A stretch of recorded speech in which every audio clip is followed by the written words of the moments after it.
Exclusive. Representative Andy Ogle's bill takes aim at Eileen GU with 100% tax on certain athlete income.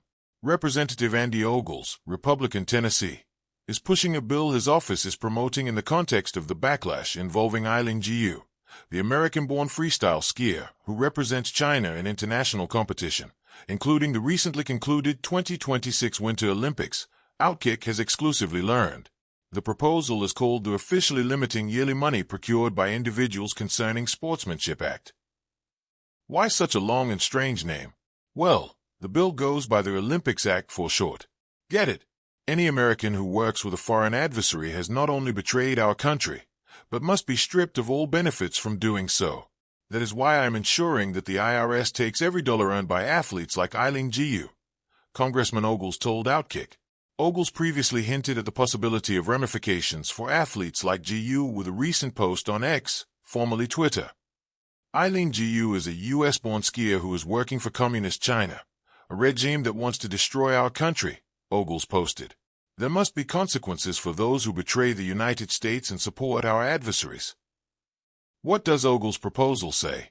As drafted, the act would create a new federal tax set at 100% on certain income earned by U.S. citizens and lawful permanent residents who compete in major global events on behalf of a foreign entity of concern, defined in the bill by reference to covered nations in 10 U.S.C. 4872 D.2. The list currently includes China, Russia, North Korea, and Iran. The bill targets two buckets of money. First, it would tax amounts received from competing in a global athletic event on behalf of a foreign entity of concern. Second, it would tax sponsorship payments received as a result of, or as an inducement for, competing on behalf of that foreign entity. The definition of global athletic event is broad and includes the Summer Olympics, Winter Olympics, the World Cup, the Tour de France, and Wimbledon. It also includes any other competition in which individuals participate as representatives of countries. The bill defines a covered individual as any U.S. national or lawful permanent resident. So the scope is not limited to U.S. citizens, but green card holders, as well. If an athlete falls into those categories and is competing on behalf of a covered foreign country in the kinds of events listed, the bill is designed to take virtually all money earned from that representation. One of the biggest practical questions is how sponsorship money would be treated. Endorsement deals are not cleanly tied to one race, one tournament, or one national uniform. They can be paid through agencies, brands, and international entities. The bill's language tries to capture sponsorships connected to the decision to compete for a covered nation, but it does not explain how those connections would be proven or enforced.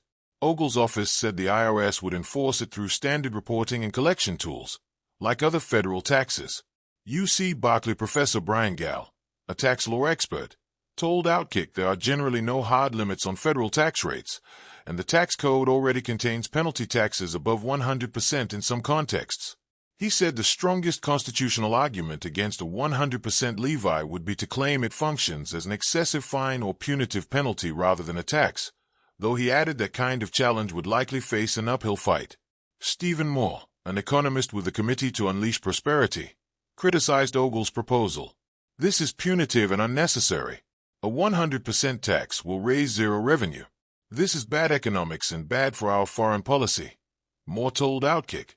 Eileen GU controversy sparks backlash among Americans. Ogle's office is clearly tapping into a real cultural argument. And, to be fair to Ogles, he has a point here. GU turned her back on the United States to collect huge paychecks from China. She has criticized the U.S. while remaining silent on China's many documented human rights violations. Outkick reached out to GU's representatives for comment on the bill proposal, but did not hear back. GU was born in the U.S., lives in the U.S., trains in the U.S., and attends school in the U.S. But she proudly wears the flag of China, a communist country, so she can collect massive paychecks. Yes, there are other American athletes who compete for other nations in the Olympics or other international competitions, because they aren't good enough to make the U.S. team.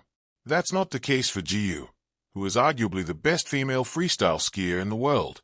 She won 3 medals at the 2026 Winter Olympics, 1 gold, 2 silver, and 3 medals at the 2022 Games, 2 gold, 1 silver.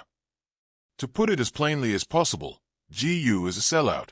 She claims that she wanted to inspire young Chinese girls, which is ironic given that China previously discouraged families from even birthing daughters with its one-child-per-family policy that rolled out nationally in 1980.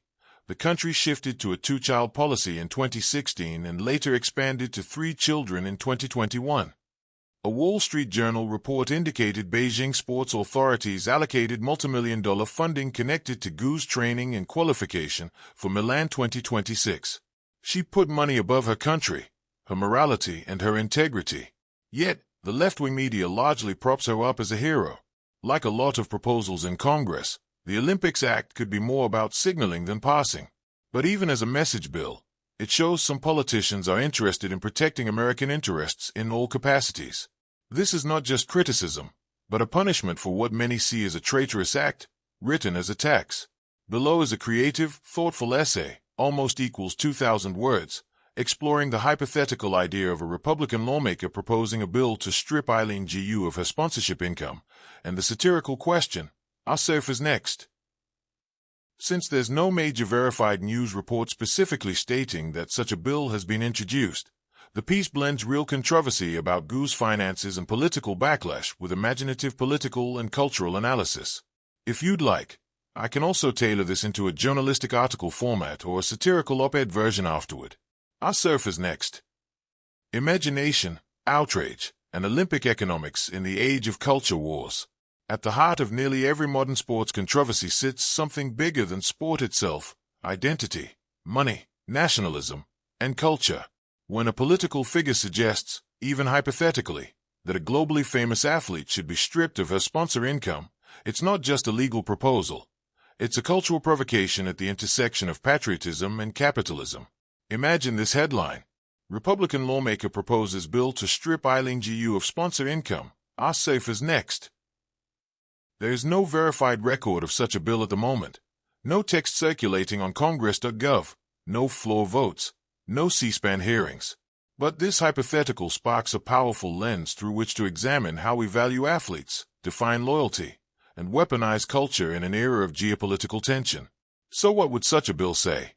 And what would it mean? Not just for Eileen Gu, but for elite athletes everywhere.